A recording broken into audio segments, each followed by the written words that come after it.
He almost didn't open the door. The storm was tearing the night apart, the wind screaming like it wanted blood. Then he heard her voice. Weak, shaking, and when the sun came up the next morning, she told him a truth that would change everything he thought he knew about love, loyalty, and himself. Asterisk. Some stories don't start with hope. They start with pain, silence, and a choice made in the dark. This is one of those stories. A story about loss, survival, and the kind of love that shows up when you least expect it.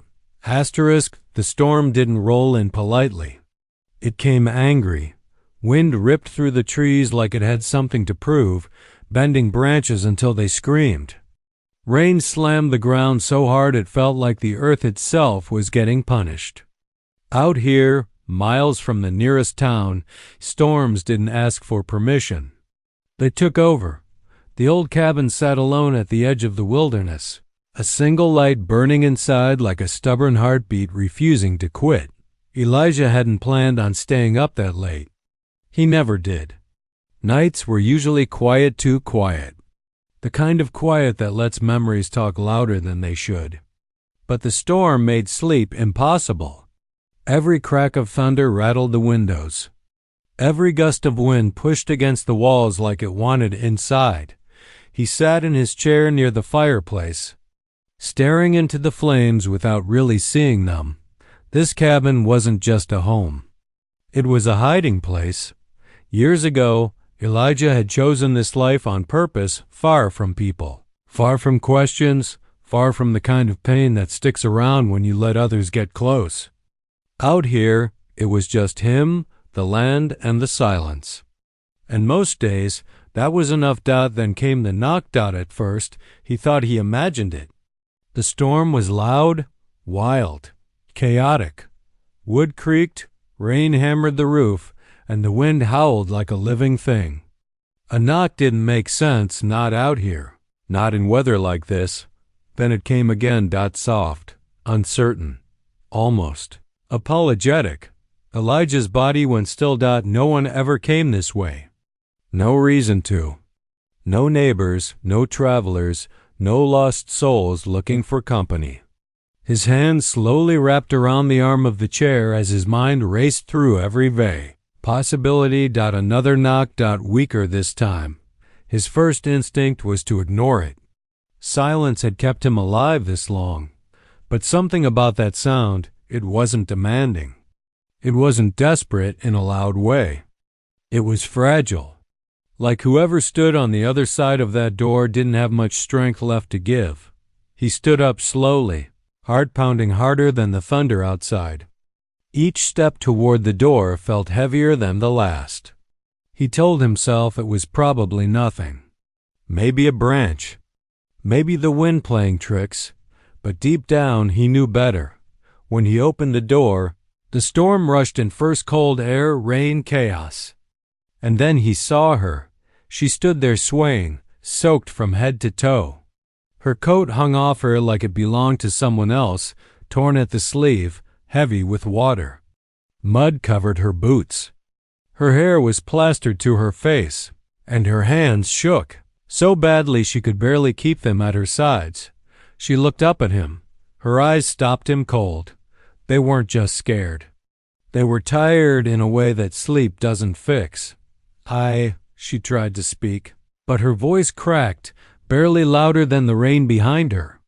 I'm sorry. I didn't know where else to go. Elijah didn't answer right away. He just stood there, staring, caught between instinct and something else. He hadn't felt in a long time. Responsibility. The kind that comes with seeing. Someone who clearly doesn't have another step left in them. Thunder cracked overhead, and she flinched hard. Like her body expected pain to follow. That was it. He stepped aside without saying a word. She hesitated. Like she was afraid the invitation might disappear if she moved too fast. Then she crossed the threshold, collapsing just inside the doorway as the storm kept raging behind her. Elijah closed the door, and without knowing it yet, He had just opened something inside himself that had been locked shut for years. Asterisk, the door clicked shut behind her. And for a moment, neither of them moved. The storm was still screaming outside.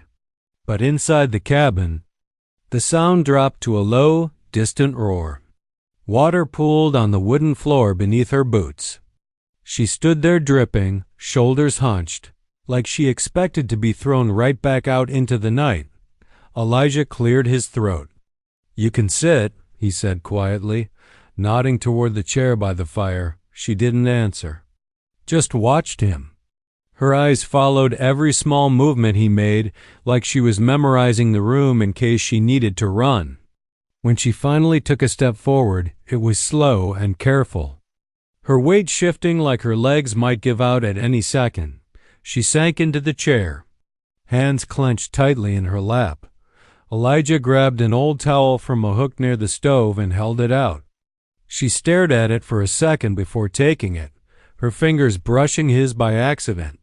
She flinched hard at the contact, pulling her hand back like she'd been burned. "Sorry," she whispered, though she hadn't done anything wrong. He pretended not to notice. Pretending had become one of his better skills. "Fire'll warm you up," he said, tossing another log onto the flames. Sparks jumped, lighting the room for a brief second. In that flash, he caught a glimpse of dark bruises along her wrist, half hidden beneath the torn sleeve. His jaw tightened. She wrapped the towel around herself, pulling it close like armor. Her breathing stayed shallow, uneven. Even sitting by the fire, she didn't relax. Her gaze kept drifting to the windows, the door, the shadows in the corners of the room. Whatever she'd come from, it wasn't just weather. Elijah poured water into a tin cup and set it on the table beside her. "Take your time," he said. "You're safe here." The words sounded strange in his mouth. He hadn't promised safety to anyone in a long time. She took the cup with both hands, nodding slightly. The water sloshed as her hands trembled. She sipped carefully, like she was afraid even that might be taken away. Minutes passed in silence. The fire popped. Rain rattled the roof. The cabin smelled like wet wood and smoke. Elijah sat across from her, far enough to give space but close enough to keep an eye on her. He didn't ask her name, didn't ask where she came from, or why she was out there alone in a storm that could kill a person. Some questions did. More harm than good. She finally spoke again. "I won't be trouble," she said softly. "I just needed a place to wait till morning." The way she said it, like she didn't expect morning to be a guarantee, made his chest tighten. "You can stay," he said. "Storm'll pass eventually." She nodded, but her eyes dropped to the floor. Her shoulders sagged a little, like hearing permission let go of something she'd been holding in. Elijah noticed more details as the minutes ticked by. A split lip she kept touching without realizing. A faint limp when she shifted her legs. The way she jumped when the fire cracked too loud. Pain leaves. Fingerprints. He stood and pulled a blanket from the bed in the corner, setting it gently over her shoulders. This time she didn't flinch. Instead, she closed her eyes for half a second, breathing in slow and deep, like warmth itself was a foreign language she was trying to remember. "Thank you," she said. He nodded. Returning to his chair, outside the storm kept raging. Inside, two strangers sat wrapped in silence, each carrying wounds the other couldn't yet see, and though neither of them said it out loud, they both understood one thing. This wasn't just a woman caught in bad weather. She was running from something, and whatever it was, it had followed her right up to his door. Night had fully settled over the cabin. The storm outside had slowed to a steady, angry drizzle, but the wind still moaned through the trees like it was searching for something or someone. Inside, the fire crackled softly, casting flickering shadows on the walls, but it didn't chase away the tension that had settled between them. Elijah sat in his chair, arms crossed, eyes on the flames. The woman she hadn't given him her name yet sat across from him, her hands wrapped tightly around the blanket he'd given her. She stared at the fire but didn't really see it. Her mind was elsewhere, and he could feel it. It was the kind of silence that speaks louder than words. Hours passed like that. Sometimes a log popped, sending sparks into the air.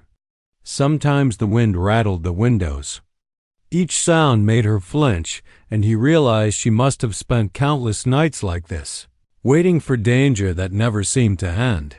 He understood that feeling better than she could know. He remembered the night his own life had been torn apart, betrayal, lies, loss, pain that had left him, hollow and running from the world. He'd come here to hide from it all, to keep the quiet company of trees and shadows. But now, he had company he hadn't asked for, and he didn't know if he wanted it. She shifted slightly in her chair, her eyes flicking to him for the briefest moment before darting back to the fire. Her expression was unreadable. Pain, fear, exhaustion, it was all there, mingled together in a way that made him want to ask questions. But he didn't. Some stories aren't ready to be told yet. Instead, they sat, watching, listening, breathing. Two strangers, both carrying wounds that weren't visible on the surface but etched deep into their bones. He noticed her trembling every time the fire popped. He noticed the subtle way she flinched when he shifted in his chair. He noticed how she kept her hands close to her body, as if protecting herself from something invisible. He didn't reach out. Not yet. The firelight revealed small scars along her wrist, faint lines that spoke of past violence. Her clothing hung loosely over her frame, hiding more than it revealed. But he could see the tension in her shoulders, the way her body seemed to fold in on itself. This wasn't just a woman in need of shelter. This was someone who had been running for a long time, someone who had learned to survive by keeping the world at a distance, and yet, there was something in her eyes that whispered vulnerability, something that begged for a little trust, a little safety, even if she didn't dare ask for it. Hours passed, and the storm outside grew quieter, fading into the soft drip of rain and occasional gusts of wind. Yet inside the cabin, time moved slower.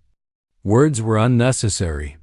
They didn't speak because silence held more weight than any explanation could offer. In the shadows of the firelight, Elijah thought about what it meant to protect someone, not from the storm outside, but from the storms inside themselves.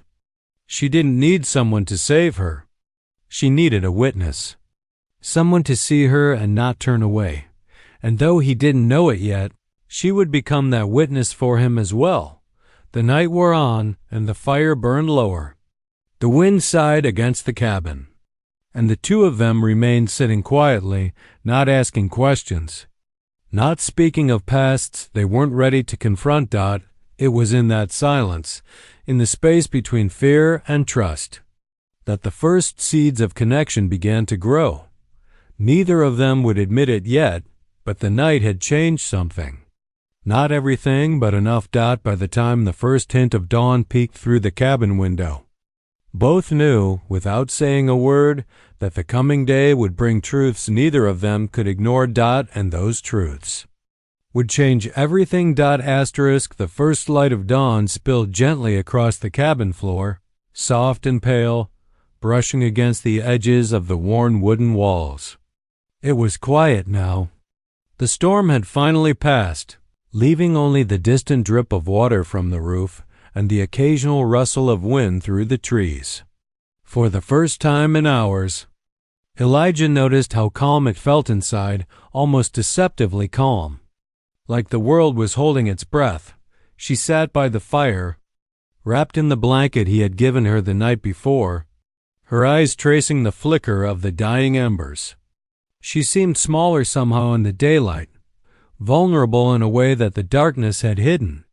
The night had been long, and the silence had stretched between them, thick and heavy. But now, in the gentle morning light, she finally spoke. Her voice was low, almost a whisper, but it carried through the quiet room with a weight that made Elijah freeze. I need to tell you something, she said. Her hands fidgeted with the edge of the blanket, twisting it around her fingers. She swallowed hard, and for a moment it looked like she might turn away, leave, or retreat back into the safety of silence. But she didn't.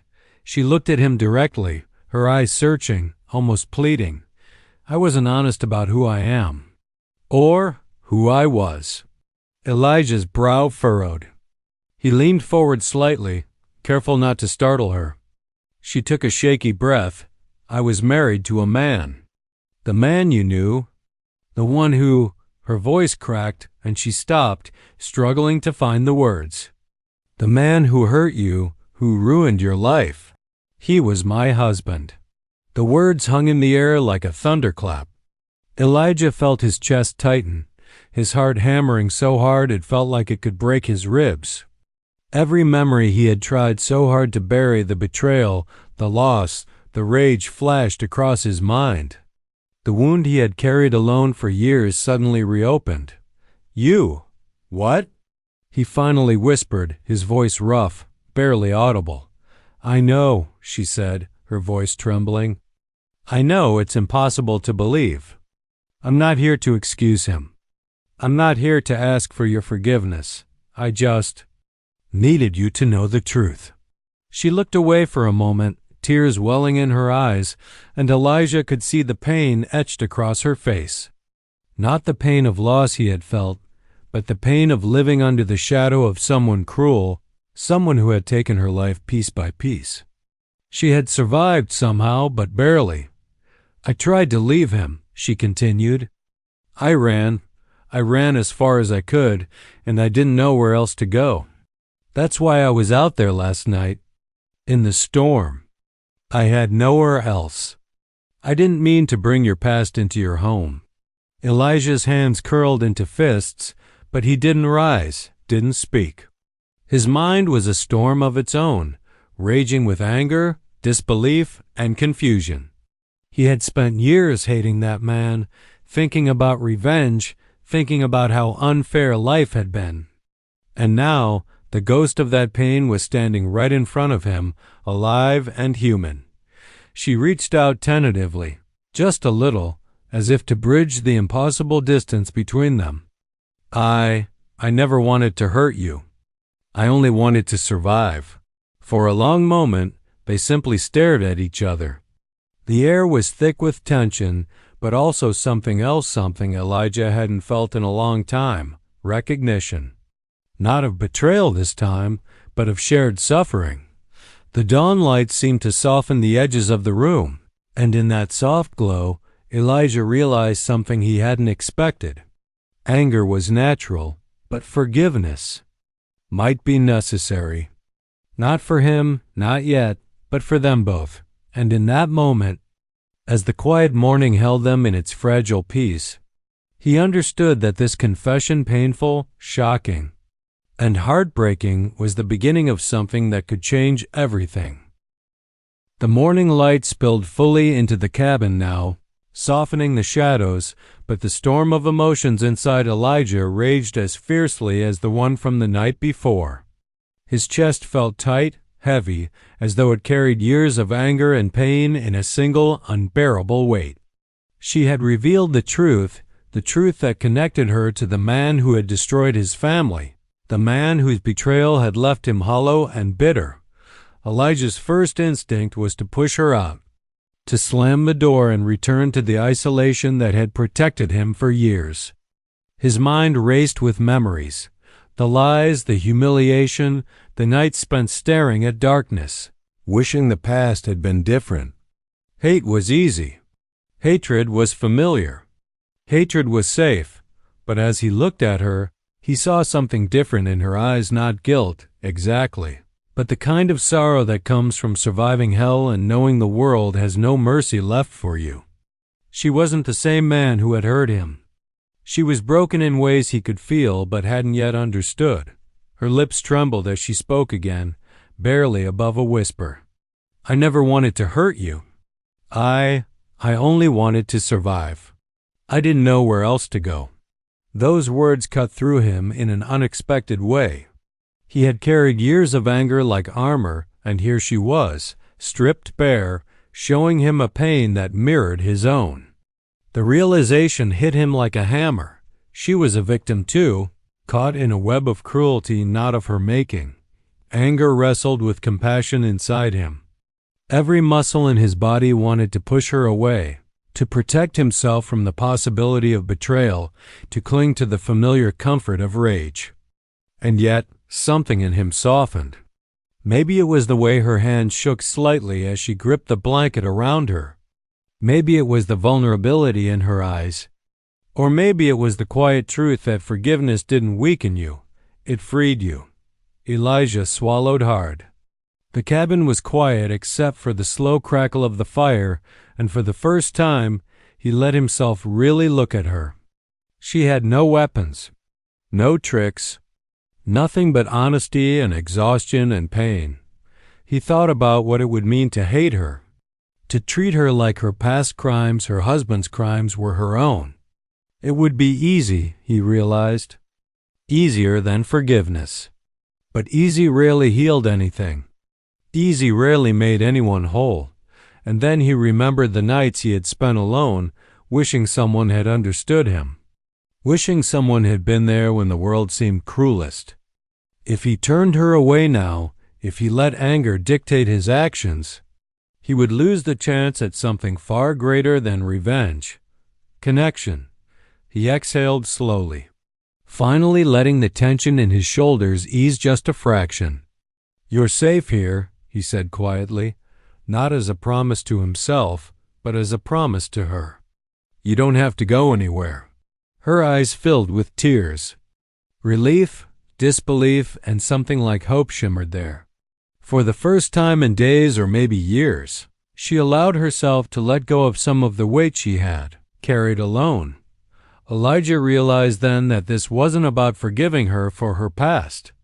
It wasn't even about forgiving her husband, though the act of letting go of hatred made that easier. This was about choosing healing over pain, trust over bitterness, and connection over isolation. And in that choice, both of them found a fragile peace, one that didn't erase their scars but gave them a chance to start breathing again. The storm had passed outside. And now, for the first time, something like calm began to settle inside the cabin too. Elijah didn't know what the future held, but for the first time in a long while, he allowed himself to imagine it, and in that possibility, he found hope. Days passed slowly after that morning, each one carrying a rhythm of quiet rebuilding. The storm outside had left the earth washed and glistening. The world around the cabin refreshed in a way that seemed impossible just a few nights ago. Inside, the cabin transformed too, not in structure, but in atmosphere. The tension that had hung over the room like a second skin began to ease. Trust, fragile as it was, started to take root. She stayed. Not because he asked her to, but because she had nowhere else to go, and, quietly, a part of her wanted to see if this man, the one she had feared at first, could be a safe harbor. For Elijah, her presence was an unfamiliar comfort. At first, he resented the intrusion into his solitary life. But slowly, the cabin no longer felt like a fortress of pain. It became a place of life. They shared the chores of the cabin in silence at first. She chopped firewood while he repaired a leaky roof. She cooked while he cleaned. Their movements were careful, hesitant, as if afraid that any wrong step might shatter this fragile peace. And yet, with each passing day, they began to speak not of past traumas, but of small things. The way the morning sunlight fell across the porch, the rare song of a bird in the trees, the slow, steady rhythm of life returning after years of chaos. Elijah began to notice the subtle changes in her. She smiled more, just slightly at first, but each time it broke through her defenses like the sun piercing a cloudy sky. Her laughter, soft and tentative, filled the cabin in a way it never had before. And she noticed him too, in small ways, the way he hummed while he worked, the quiet attention he paid to the smallest details. The steady calm in his eyes that didn't judge or demand. They shared their stories bit by bit. Each revelation a bridge over the chasm of silence that had defined their first night together. She spoke of the man who had dominated her life, the fear that had kept her running, and the emptiness that followed his cruelty. He spoke of betrayal and loss, of nights spent questioning his own worth, of the years he had surrendered to solitude. The cabin became more than a shelter from storms. It became a place where two broken souls could rebuild. And in the quiet of that shared space, something neither of them expected began to grow: understanding, compassion, and eventually a bond that whispered of love. One evening, as the fire burned low and the first stars appeared outside, Elijah realized how much had changed. He looked at her, seated across the cabin, and for the first time, he didn't see just a woman carrying the shadow of her past. He saw someone who had survived, someone strong and resilient, someone who had found her way to him for a reason. "You've changed things," he said softly. She looked up, startled. I hope it's for the better," she murmured. He nodded. "It is, for both of us." In that moment, the weight of the past, the betrayals, the loss, the pain felt a little lighter. Not gone, but tempered by choice. He had chosen healing over hate, connection over isolation, and she had chosen to stay, to trust, to open herself to the possibility of a life that wasn't defined by fear. By the time the sun rose fully the next morning, the cabin felt alive. It was no longer just four walls and a roof. It was a home, a sanctuary, a place where they could exist without the shadows of yesterday pressing in.